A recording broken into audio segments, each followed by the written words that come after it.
All right, we're live. RTD Live Talk, late night talk show, Detroit's number one late night talk show, and excited to be back for another live stream. And so tonight, I want to cover Cash is Still Trash by Ray Dalio. And so, once again, it's no coincidence that Ray Dalio has been very vocal in expressing his displeasure with current monetary policy and how it is basically destroying all types of practical financial matters for the world. And so not only is the Federal Reserve note headed down the drain as far as it basically on its last leg of usefulness for the citizens in the USA, as well as for governments and whatnot, and savers in these Federal Reserve notes around the world. So I want to touch on the most recent article from Ray Dalio, then also share a couple other things that plays right into why I think this last little hoorah will be the last go around for the Federal Reserve note as we know it. And therefore, there's some news about what's coming with the digital dollar and some developments on that as well. So a couple things to touch on this evening. And other than that, I hope everyone is doing well. Let me check in via chat and see who's tuning in. And then we can get into this live stream. So I see, Nathaniel. We got Daniel, we got Shirley, we got Vincent, we got Spear, we got Prabar. All right, appreciate you guys for joining me. Let me cut down a couple things in my background here, and then we can get started. And then, as always, I want to check in and see what is going on in your neck of the woods. A lot of things is happening around the world, and there's no way we can cover it all in one live stream. But if everybody chips in and share what's happening in their neck of the woods, perhaps we can get more covered. So I want to get into the first article. Cash is trash. So I even brought out a special shirt tonight. I call this hazardous medium of exchange is dangerous. And so I think it's about time to really present different ways for people to understand the severity of if you hold on to paper notes for too long, you're going to be the one losing out. So I think it will become quite obvious within the next year for sure, especially listening to this video by Ben Bernanke, him mentioning that there's no limit. There's no such thing as a balance sheet that's too big for the Federal Reserve. And so we got Roy Lowry. It says, love from Montana. Appreciate the love, R, from a friend. Thank you. Appreciate that. And what else? I guess says cash is trash in the long run. 4,000 plus currencies, 0% success rate is good for the immediate future if banks have holidays. We got Aaron from Memphis. We got Luke from Ohio. It says maybe Dalio is talking about the next inflation cycle. Yeah, and that's one of the biggest issues with currencies, with this current trend we're on, with Steve Mnuchin and the Treasury and the Federal Reserve partnering together to make sure that the corporations and the banks are both provided as much liquidity as possible to get through this health crisis that has no end date to it. They're going to be creating and borrowing like never before. And what really makes it where we should really see the warning sign is that the Federal Reserve is still calling it lending. They're going to be lending to this, lending to that, lending to that. And we see what happened when the last time they were lending in the form of quantitative easing, buying mortgage-backed securities and treasuries and any type of thing they could buy. Now they're going to buy all that plus some to the tunes of trillions monthly, on top of the government having to borrow different phases, phase 1, phase 2, phase 3, phase 4, all in the hopes of keeping this thing going. So imagine once the supply of Federal Reserve notes continues to increase and your average person is not able to, you'll never earn enough or be able to save enough that would sustain your lifestyle in an environment where the central banks have weaponized the currency by creating too much of it. And on top of that, it never trickles down really to the working class. It always stays up there with the banks to basically cover all the debts upon debts upon debts that they're trying to cover and keep from blowing up. So it's a non-ending cycle. And that's why I think people really should begin paying attention to all the words and all the buzzwords that's going to continue to come out in the mainstream media. And the problem is, I don't think majority of people really understand how severe these measures are, because if we've witnessed the great financial crisis of 2008 and all the easing that was done. They could not tighten. How do you think they're going to tighten this next round by using the word lending? So the Federal Reserve itself has officially weaponized their own instrument, which is this note across my chest. And the only problem is the public, you and I, for those that, you're watching, you understand the importance, you know the difference between fiat currency and sound money. But yet majority of the world still thinks that these notes will actually belong to them. And in reality, they do not. And so let me get to this first article here. And as always, the phone lines will be open shortly. And then you guys can share with me your thoughts on this matter. Always looking to hear some interesting perspectives. And so let's go to this article right here. So this is what I want to pull up just to thumb through it briefly. And so this was as of yesterday, but it says Ray Dalio still thinks cash is trash as printing presses roll. And that's the thing, like, this is just something to get your attention. The printing press, I don't think the M1 monetary supply has actually increased significantly. It's still around 1.7, 1.8. It might have gone up.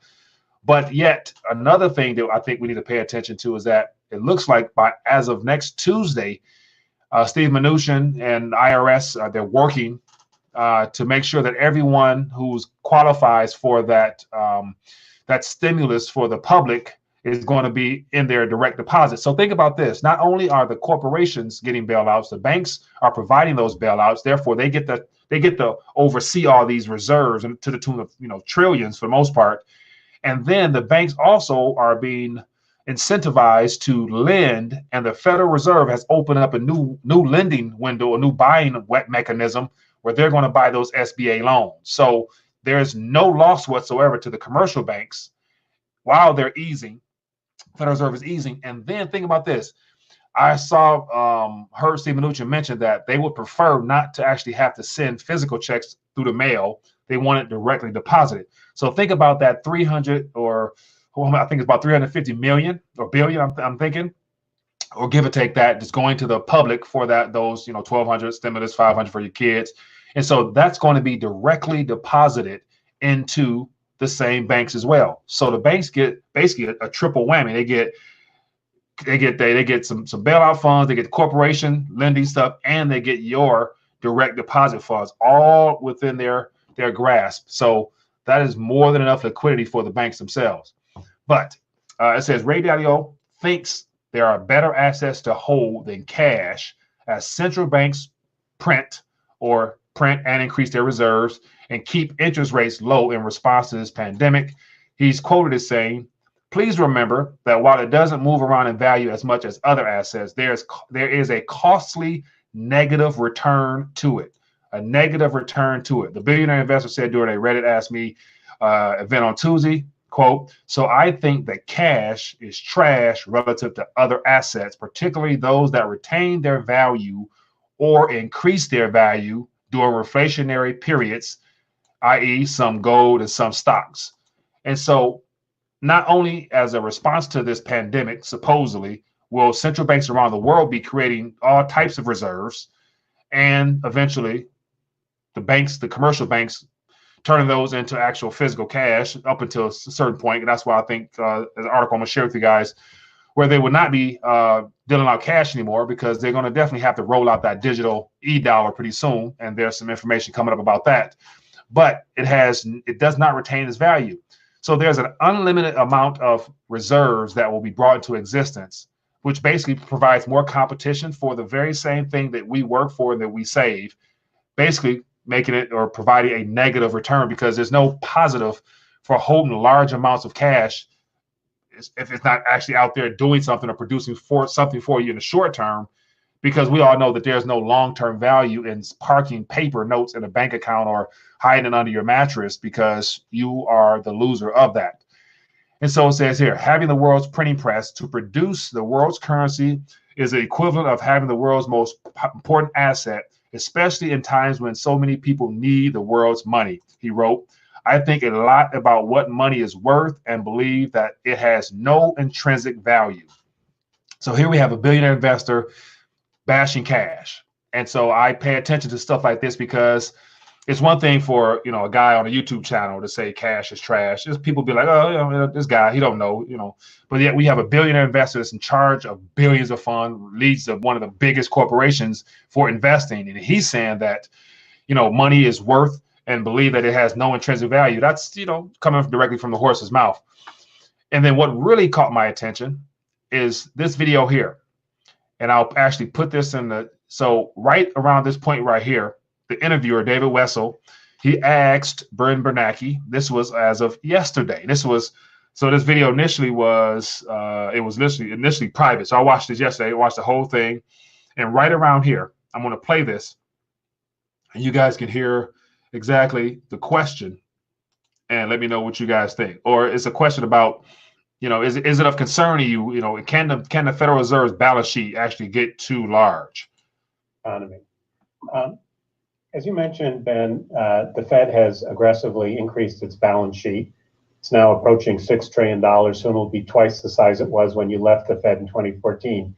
Is there a limit to how much money the Fed can create or reserves it can create to purchase U.S. Treasuries and lend for all these emergency facilities? Is there some limit to how much the Treasury can borrow to finance this rescue? There's not a real, technically speaking, there's not really a limit to how big the Fed's balance sheet can get. At $6 trillion, this would be, it would be about 30% or less of U.S. GDP.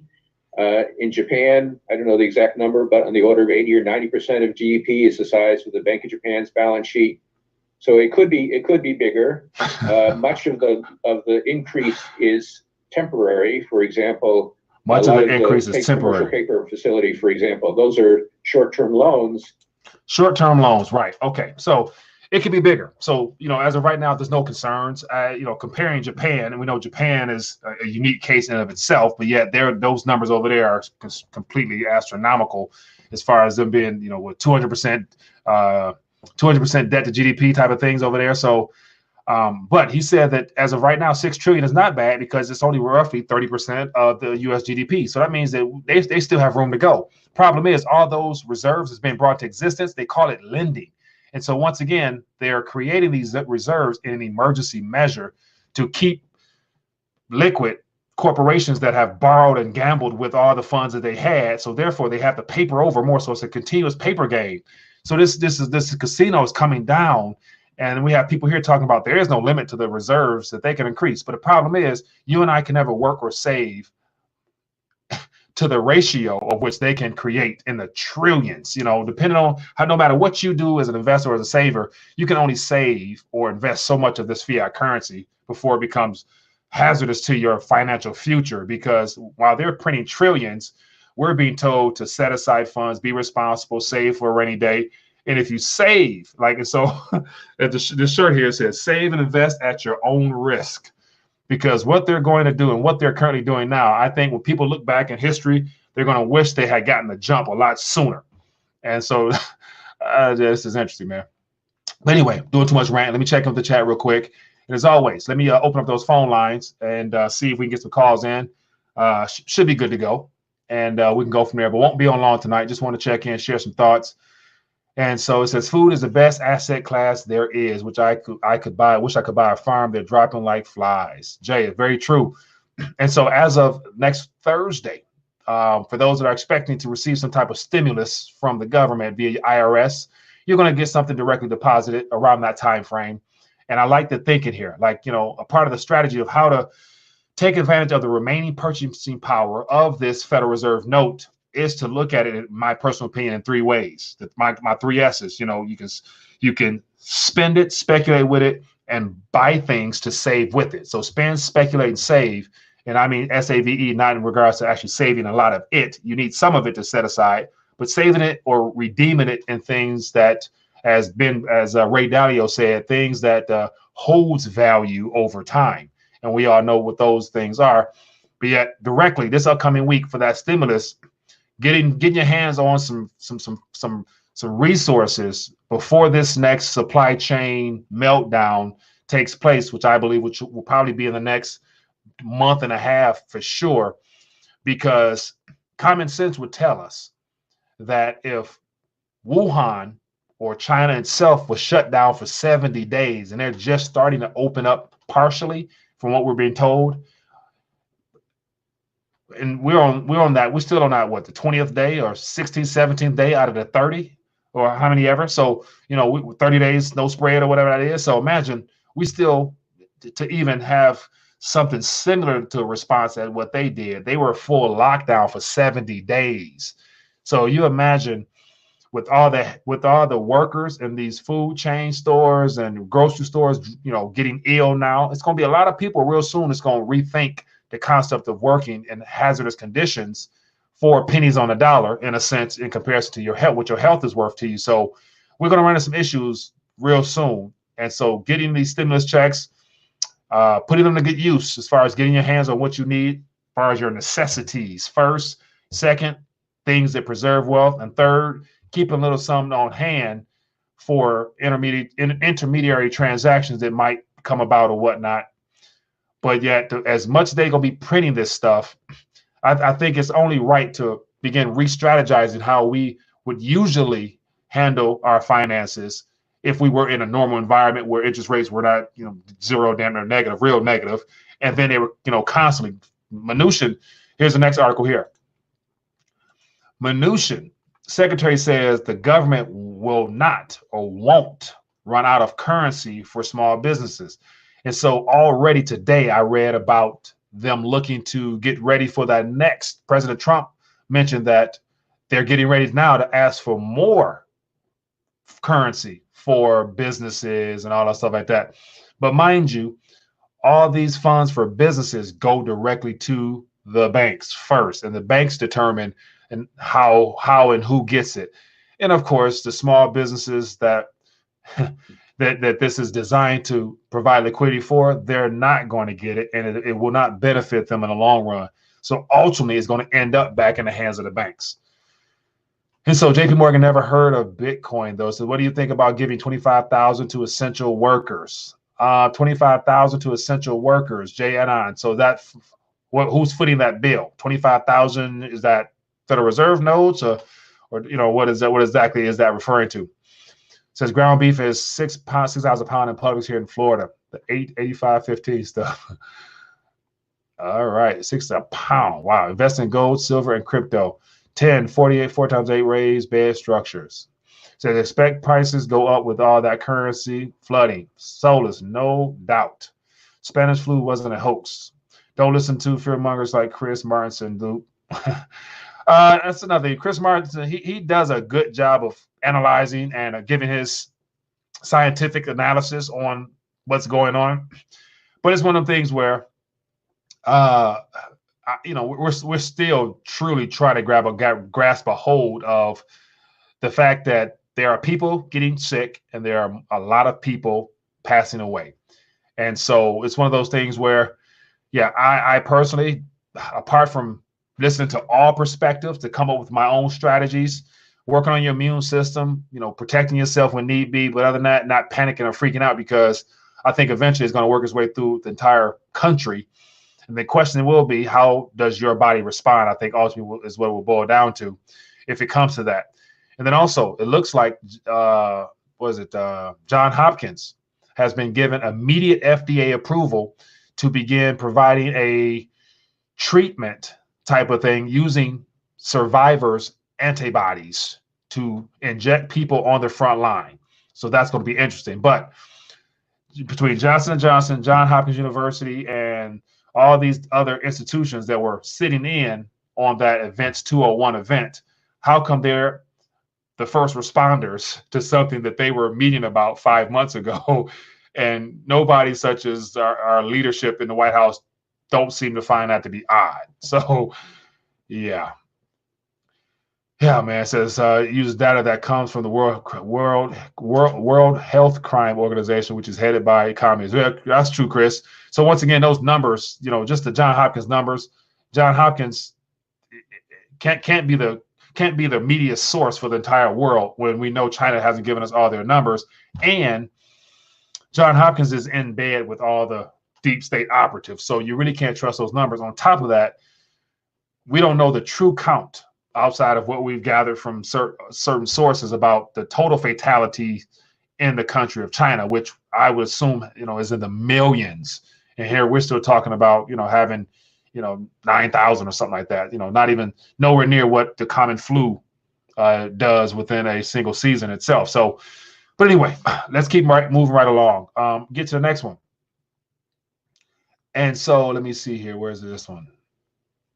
All right. So here's what I was talking about. So we just talked about Steve Mnuchin. And so this is some news that I think is very interesting, because amongst all this rush to make sure there's business loans. So Steve Mnuchin is out every day talking about the business loans that are being provided for corporations. And then he's talking about getting direct stimulus to the public. Those are his two primary objectives, as if that's like something to really say we won or we're winning, in this race to the end of the Federal Reserve note. So I just find it very interesting that, this guy, he's a Goldman Sachs guy. He's a too big to fail banker himself, I guess, operating on the best half of the American people, if you believe that. So it says the stimulus payments will hit direct accounts next week. And so it says Americans will receive direct deposits from the government as part of the stimulus package beginning next Wednesday. Mnuchin told law, an encouraging sign for millions of Americans who have been anxiously waiting for relief. So once again, here's one of the things that really trips me out is if you are unemployed and you qualify for unemployment, I would imagine, you're not as in dire straits. I mean, of course, everybody, a good portion of the working class in this country were living probably beyond their means in the first place, anticipating the fact they were always going to have a job. And that's one of the things that, you never should make all of your financial decisions based upon the fact you got job security, because there's no such thing as security. But, I guess it gives comfort to some.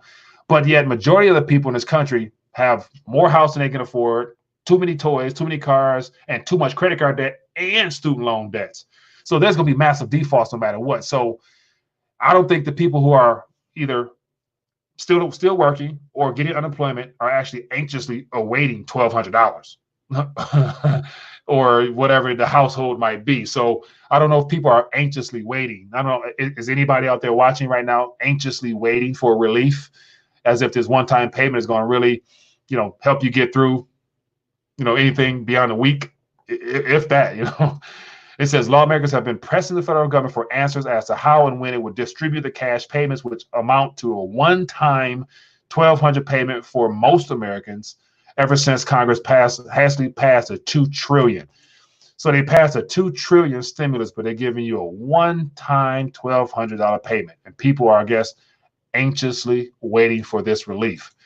So I wonder by thumbs up or thumbs down from those that's tuning in, how many people are anxiously waiting for that $1,200 or whatever else might be coming your way? Are you anticipating it and waiting to get it so you can go out and, do what you got to do with it, or what?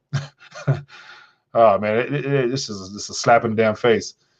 It's $1,200 in silver and Satoshi stimulus. Ryan, $1,200 in silver and Satoshi. So here's the biggest thing is, with the premiums now on silver, you're looking at for sure $25. The $25. So 25, that definitely cuts into the amount of ounces or total weight you can get, even if you can get enough. Because think about this, you're not the only one going out looking to get rid of that paper to get something physical. And so between people running to the grocery stores, here's another thing. It's good to say no one's going to use that stimulus to pay bills. Like in this current environment, when they're going to create an astronomical amount of currency and people are unemployed to the tunes of 2 million people a week, we're gonna by June, July, as I mentioned earlier, it's going to be, if we were to be more realistic, it's going to be longer than this 30-day no spread thing. And if Trump tries to ignite the economy by getting people out there in 40 days or next month, it's going to cause that much more of a delay, because it's going to really hinder any type of recovery. And so I know that the White House knows that they're going to need at least a 90-day, 100-day stay-at-home stimulus type of ordeal. But they couldn't come out to the public and say that, because imagine if that little sign they keep holding up, the 30 days, stay at home, no spread, 5 rules here. If they had put 100 days on that thing, that's 3 months and some change. How do you think people will respond? People would flip out if they were told to stay in your house, in your walking distance to your property for 100 days. That way, it will cause a panic, and the markets would just go straight red like never before. So they got to keep coming out with this 15, 30. Then they're gonna say at the end of this month, after all the debt defaults, after all the chaos happens, after we had an all-time high of unemployment, they're gonna say 45. They're gonna say 40. We need another month, or they're gonna give you another time frame. And so here's the thing: just be upfront, be honest. Say here's 100 days, stay home. Let's go and get, just $1,200 one-time payment. Clearly they know that this is not going to work. But my personal opinion with this one-time payment, it buys them time before they roll out the digital payment method. And here's the next article I'm going to talk about. And so here's an interesting article here. It said NetSense declares readiness for the expected Federal Reserve digital currency. So my personal opinion is that this $1,200 one-time payment was designed for this current month of April. And then they know that it's not going to do nothing for anybody. So in May, they're going to have a different package for us. But then again, within that second or third round of them stimulating the mainstream worker or every citizen, it's like a no citizen left behind act type of thing. They know that eventually they can't keep going through the IRS. So that's why Steve Mnuchin hired the Coinbase guy to set up this whole digital platform. So right now they're working overtime to set up this digital payment processing system. And then this article here shines a little bit more light into it, so people can understand that pretty soon we're going to have to all download some type of app, and they're going to start rolling out this stuff here that will have the same features as the Federal Reserve notes, but yet it's going to be something in the form of all this central bank digital currency crap. And you might get a MasterCard, a Visa card to use with that app to go shopping with, whatever. And all that stuff takes place, but it's just now here. And so it goes through them. But here's something worth your while. NetSense Technology. It says a distributive cryptocurrency payment technology company is pleased to announce that it has completely internally designated preparation for the expected U.S. government-backed cryptocurrency, the central bank digital currency. Said NetSense jumped into action as soon as it learned of the plans of the U.S. Congress made on legislate for this U.S. Federal Reserve digital currency. So that's what this is being called in this article as part of two different versions of the first stimulus bill. It said the bill is expected to establish a digital dollar defined as a balance expressed as a dollar value consisting of digital ledger entries that are recorded as liabilities in the accounts of the Federal Reserve Bank. So here we have the bank itself, the Federal Reserve Bank, in partnership with the Treasury. They're taking more of the responsibility upon themselves to be the direct stimulant to the public. And so instead of having to go through Congress to get, for the Treasury to issue bonds, for the Fed to buy and to deposit it to the banks and, whatever. Now, because they obviously see it's going to be a prolonged thing, and this is the preferred method for the future outside of this. So once all this blows over, paper will be trash for real because you won't be able to use it, know where you go. And on a little side note here, I got a little not a testimony, but a story. Just a couple days ago, ordered some pizza. The delivery guy dropped the pizza off. I tendered him in his direction some cash, and this guy looked at me like I was insulting him. Like no, I don't want that. I don't want that. Like it was like the cash was trash. I'm thinking like, wow, like I'm trying to be a blessing to this guy. I already tipped him via the app, but now I'm about to tip him some paper. And this guy rejected my cash and was snotty with my wife about it. I'm like, dude, you son of a gun. But I realized he's probably told don't take that cash because of this health scare. So he's a young guy who don't want cash. And imagine how many other young guys will buy into the fact that, that it's contaminated. You don't want to touch physical cash.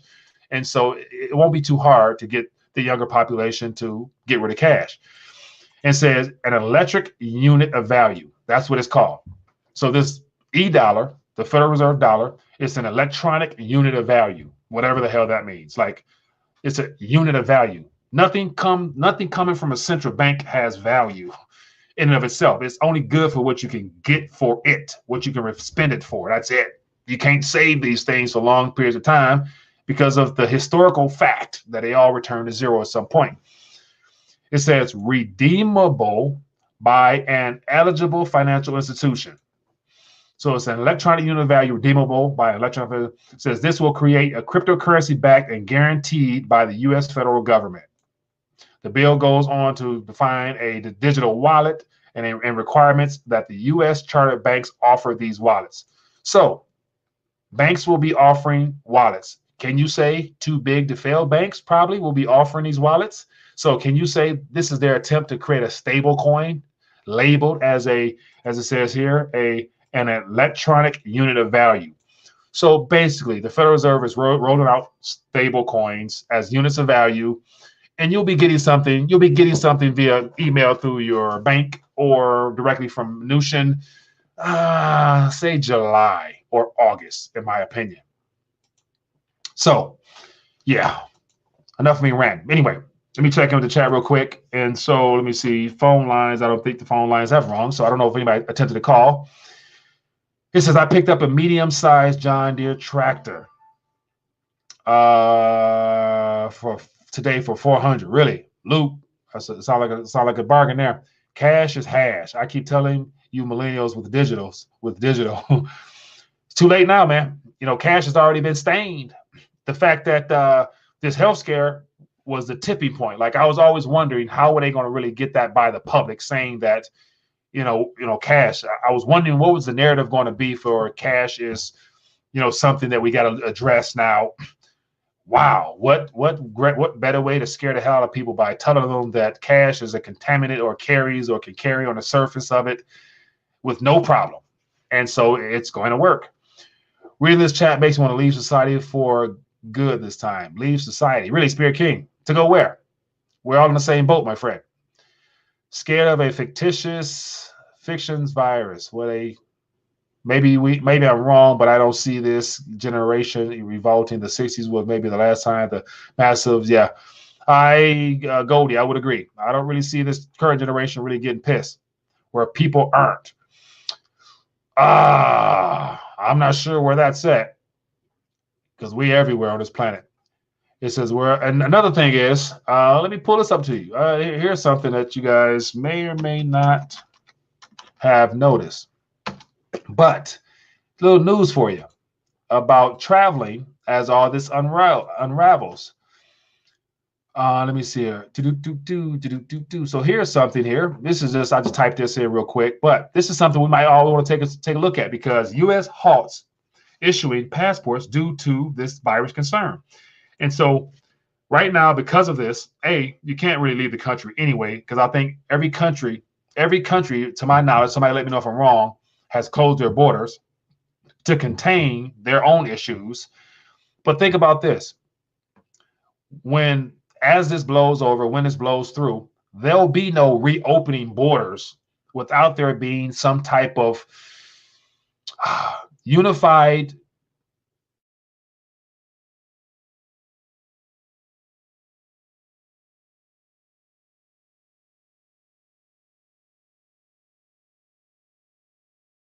live here. I'm not seeing myself. There I go.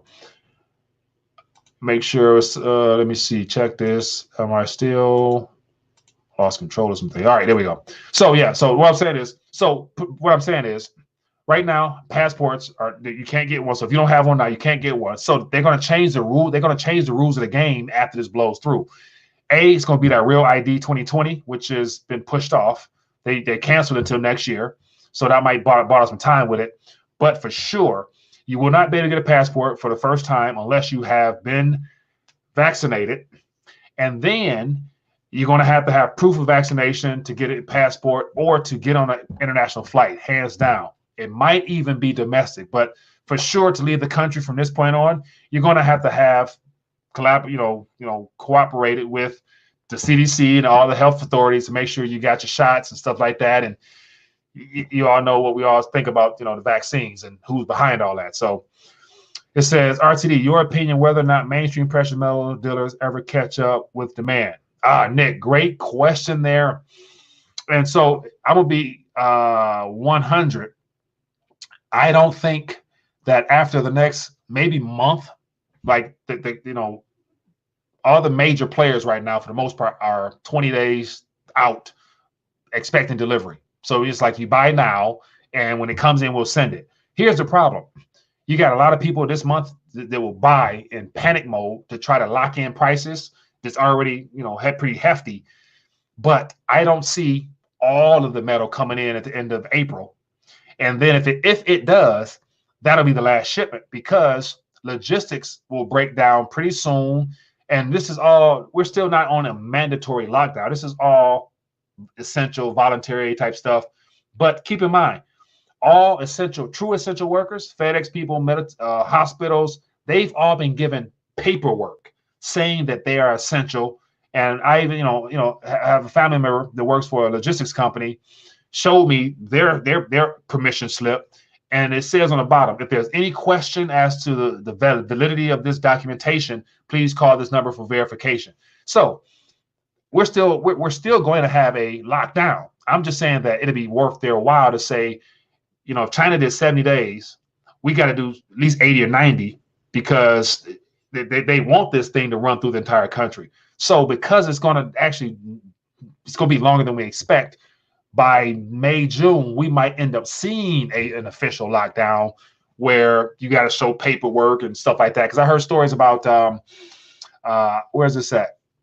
I think it's in Colombia. And talking to George, he was saying that, you can only go out on certain days. If they catch you out on a day that's not your designated day, they check your ID, make sure it's your day. If it's not your day, you're in trouble. You're fined or whatever. And then somebody else said, that I forgot what country this is, but yet if you're caught and you don't have groceries, but you told them you were going to get groceries, you getting fined and beat. Oh, yeah, down in South Africa, I think it was. Yeah. So man, cash is not trash, not yet. Put every hard asset they have and get your hands on. Yeah, Luke. So yeah, cash. Let me show. I'm gonna, because y'all can't see the shirt, but for those that might have interest or seeing what the shirt is about, I'm gonna actually show you the full shirt here so you guys can see what the shirt actually says. But it says here, and this is at the RTD score, it says danger, hazardous medium of exchange, subject to massive debasement, save and invest at your own risk.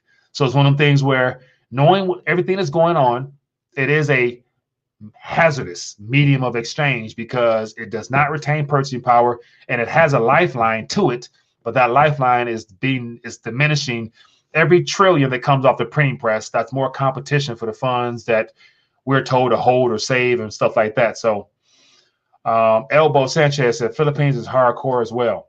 In India, cops are beating people with sticks or beating. Yeah, I saw several videos of that. So from when I had Giant Bendari on here, if you follow him on Twitter, he posts videos daily of how police are just caning people in the streets for fun. They just beating grown men with sticks. I'm thinking like, and they just, it's one of the things. It's the law. So if you fight back, that's your life. So you kind of got to take that whooping. Yeah. Pabar, that was a great point there. Bill Gates and his kids will not be getting that vaccine. And so that's one of the things, like, I'm thinking, like, as a father, this guy has an evil death wish for humanity, and he out here trying to get everybody vaccinated to depopulate the earth. And I'm thinking, like, dude, if you're a father, like, what about your kids? Like, how can you pass that type of evil along to your kids? Like, because Bill Gates, he's getting up there in age, so eventually he's gonna, move on, and his kids gonna carry on it. So his kids gonna run the Bill and Melinda Gates Foundation, and they gonna be evil. You know what I'm saying? It's like in the blood, it's in the family, man. Why the stock market up? Brit VR. Stock market is up simply because there's somebody buying it, and I'd imagine it's not the people that's unemployed. And with 2 million people per week or more being unemployed, I'd imagine a lot of people, if they're fired, they're not contributing to their 401k and retirements.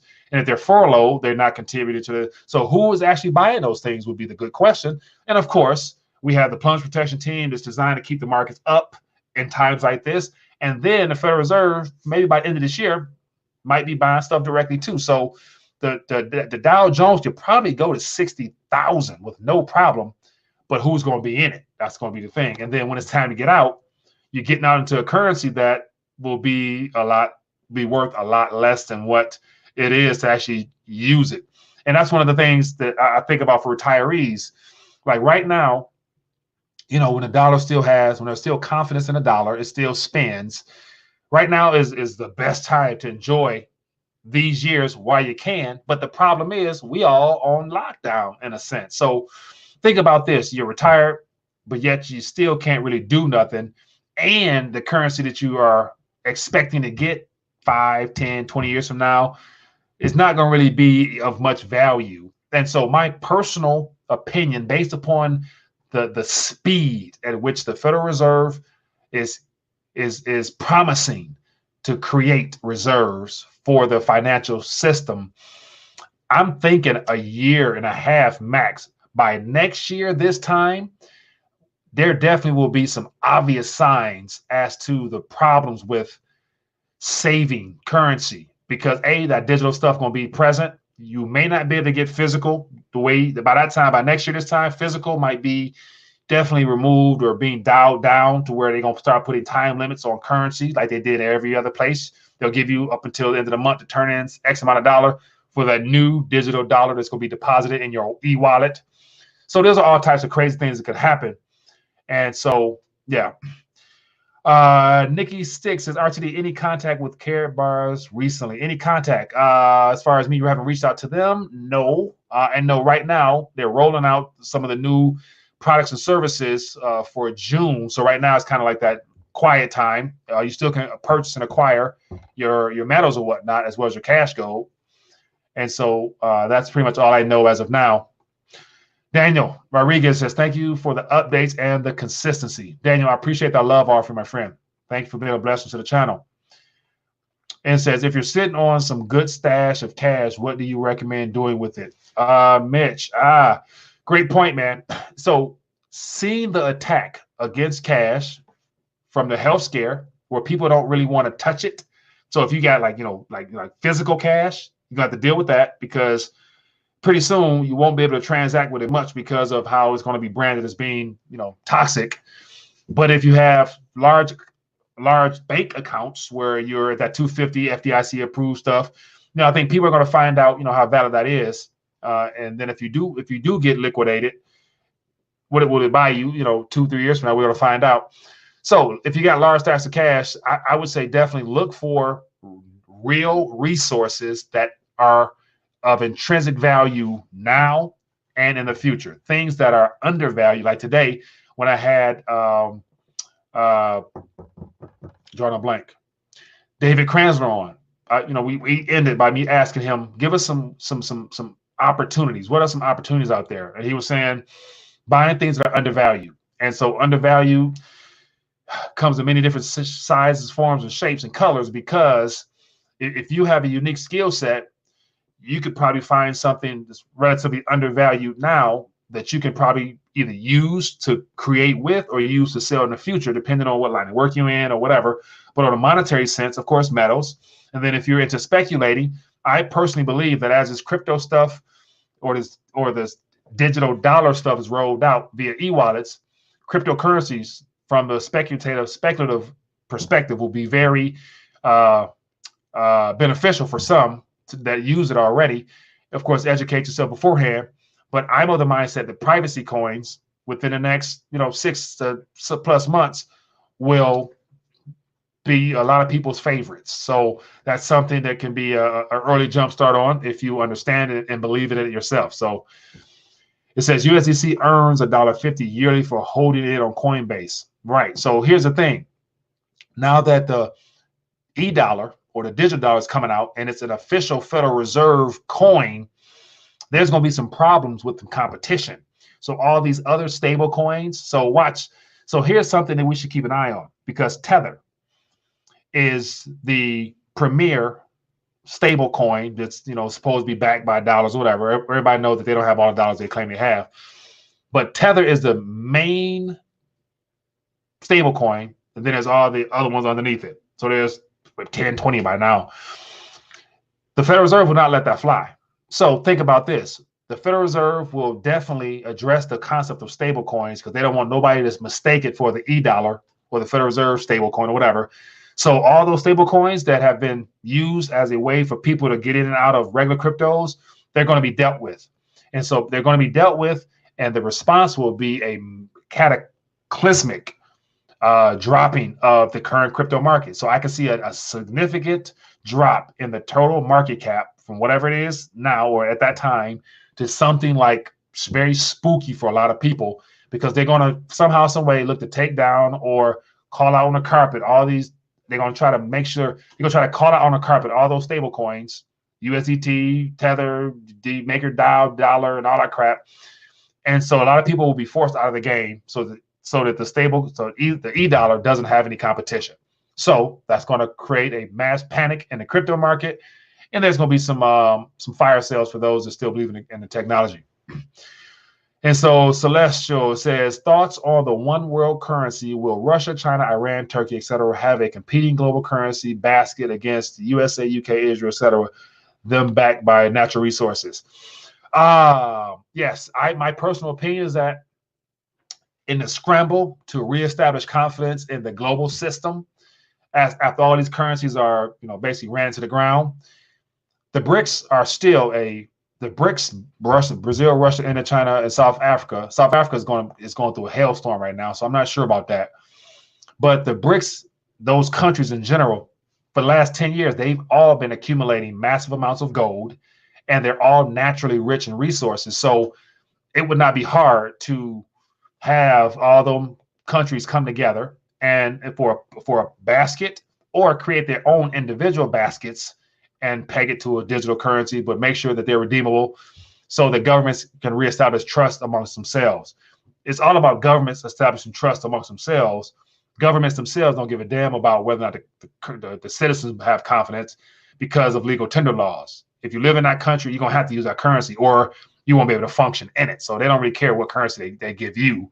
They just want to make sure that their trading partners have confidence in them. All right, so another question here. Bittrex now requires Social Security number. Guess they are reporting to the IRS. Yeah. Mike, please explain what a bail-in is. Fat, Slim, Milky. Bail-in. A bank bail-in. Okay, so according to the Dodd-Frank Act, I wish I can find it. But in the Dodd-Frank Act, one of the sections, let me try to look for it real quick. Dodd-Frank Act bail-in. So in the Dodd-Frank Act, there's one of the sections, rolling with the Dodd-Frank rollback, Dodd-Frank, inside of the act somewhere, there is some information there from bail, understanding. All right, so here is something here. Okay, let me see here. Shareholder double liability. Okay, so this is just a little article. I'll put this in the chat. But with inside the Dodd-Frank Act, and as of now, to my knowledge, it is still something that it's legislation sitting on the books, waiting to be used if need be. It's the last case emergency, but it was set up to where it was a way for the banking sector, the too big to fail banks, they all have to file reports as to their Banking Resolution Act or something like that. If you look, I did a video a while back going through all the big boys, and they say in there they're going to file bankruptcy. And as a part of the bankruptcy filings, they're going to have to address all their creditors. If your money's in one of those banks, you're a creditor. You're a first, second, third tier lender to the bank, which means you're not important. So you're going to get crumbs. The crumbs you're going to get, unfortunately, will not be able to be given to you. So they're going to use your capital that you gave them to provide some liquidity for themselves, but they've already gotten out. So in the video I did a long time ago, I'll find it, but I talked about how all the banks they've already broken themselves up structurally to limit their risks. They've already gotten all the good stuff out. They got crumbs left over, and you get a chance to get a portion of the crumbs, which you won't get. But a part of the says who should monitor the banks, shareholder double liability might cover some of this. But basically, in a nutshell, it talks about how as creditors, you fall in line with all the other creditors. You got the shareholders, the people who are on the boards, they get first dibs. Second dibs are, the big businesses that are investors, and then the third tier are the people who have deposits in there. Your deposits, whatever you got in there, it doesn't matter. Whatever it is, you if you ain't got it out already by that time, you might get a piece, but you won't get the entire thing. Whatever's left over will be used to recapitalize the banks, and then you'll be given some type of credit into the new system or whatever. And that it will, and so it's bailed in instead of being bailed out like last time. Instead of instead of the taxpayers bailing out the banks, the too big to fail banks with the TARP and all stuff like that. Now the bail in is they take the creditors and they make them liable. And while they file for bankruptcy, they'll get swept to the side, and then they'll be made whole somehow, some way with some new issuance or stock in the bank or some crap. So in a nutshell, you won't get your full allotment out of there. So that's just how it goes, and it's legal because it's kind of in the Dodd-Frank Act. So they can't say that we didn't tell you that because we wrote it in there in 2010. You just didn't go look. So that's what they'll say, But anyway, it's still the taxpayer because taxpayers put their deposits in the bank. So that's what it is. Yeah. But enough ranting for me tonight. Let me see here. It says, if you read this, Matt Ford, it says, if you read this, you love the Fed. I don't love the Fed, but I recognize that there's some value in that 199 because it still can give me some weight as of right now. So I appreciate your contribution to the channel, Mr. Matt Ford. So anyway, with that being the case, people, that is all she wrote tonight. 50 minutes longer than I anticipated going. But as always, I had too much fun to dial back, if anyone. And so part of the idea is, to create opportunities for people to enjoy themselves. Or so if anybody like the shirt I have on, if you're interested in repping the message of, hazardous medium of exchange, I'll put the link in the chat, and I'll put it beneath this video as well. If anybody want to go get one, they're like $20, so they're cheap, but it will support the channel as well for those that are interested in doing so. But other than that, people, it has been great hanging out this evening. Be blessed, be safe. If you've enjoyed this, if you've learned anything or got caught up to speed on anything in this video, give it a thumbs up. Share this video via your social media, and so other people can find out about it. Because once again, we're talking about stuff here that people may not believe, but yet if Ray Dalio keeps saying it, eventually, hopefully they believe him, because he's a billionaire, and I'm not, but he is, and he says trash. So it's good to say his personal finances, Mr. Dalio, holds some physical weight. So, but anyway, that's all she wrote for tonight. Be blessed, be safe. I'll see you guys later. Peace.